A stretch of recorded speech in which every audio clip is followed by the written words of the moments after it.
Good evening, I'm Ben Mankiewicz. Thanks for joining us on TCM for the final Thursday night of our month-long spotlight on movies set deep in the heart of Texas. Two of the films we presented earlier this month, The Last Picture Show from 1971 and HUD from 1963, were adapted from novels by Larry McMurtry, a Texas native who often set his stories in his home state. McMurtry's best-known Texas novel has not been adapted into a movie, but that's because Lonesome Dove, which won McMurtry the Pulitzer Prize, became a widely loved Emmy-winning TV miniseries.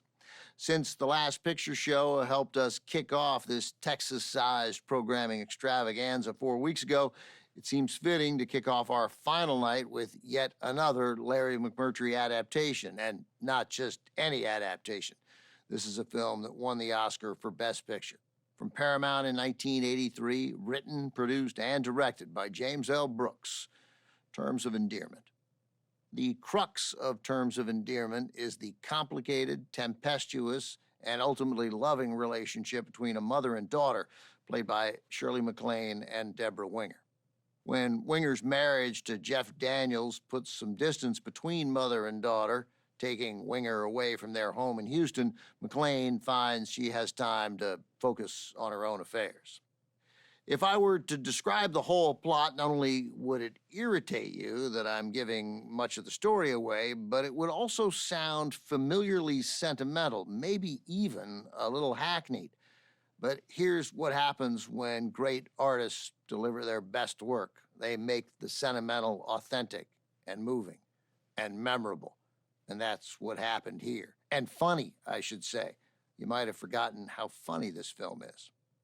Terms of Endearment pushed all the right buttons with audiences and dominated the Academy Awards, too, earning 11 nominations and winning 5 big ones. Best Actress for Shirley MacLaine, 3 for James L. Brooks for producing, directing, and writing the adapted screenplay, and 1 for Best Supporting Actor, which went to an actor I have somehow failed to mention, Jack Nicholson, playing MacLaine's neighbor, a retired astronaut.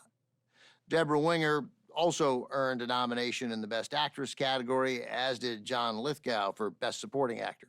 Here's the film from 1983, also with Danny DeVito, James L. Brooks's Terms of Endearment.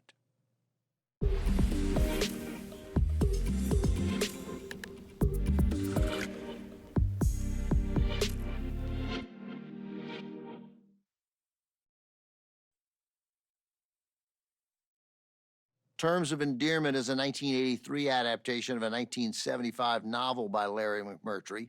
Initially a different star from Hollywood's golden age, not Shirley MacLaine, had plans to play Aurora in the film version. Jennifer Jones optioned the rights to McMurtry's novel as a vehicle for her dramatic return to the screen. But when she ran the idea by James L. Brooks, who had helped create 2 classic TV sitcoms, The Mary Tyler Moore Show and Taxi, he had a different version of the film in mind.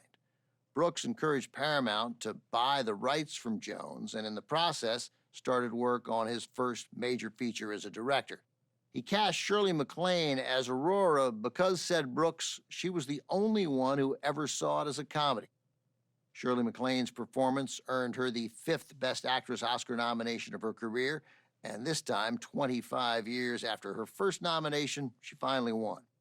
One of MacLaine's rivals in the Best Actress category was Deborah Winger, nominated for the 2nd consecutive year after An Officer and a Gentleman, released in 1982. Coming up, Deborah Winger returns, along with John Travolta and a Mechanical Bull, in a 1980 drama set in Houston. Urban Cowboy is next on TCM. Next on TCM, Urban Cowboy, then Varsity Blues, and later Red River.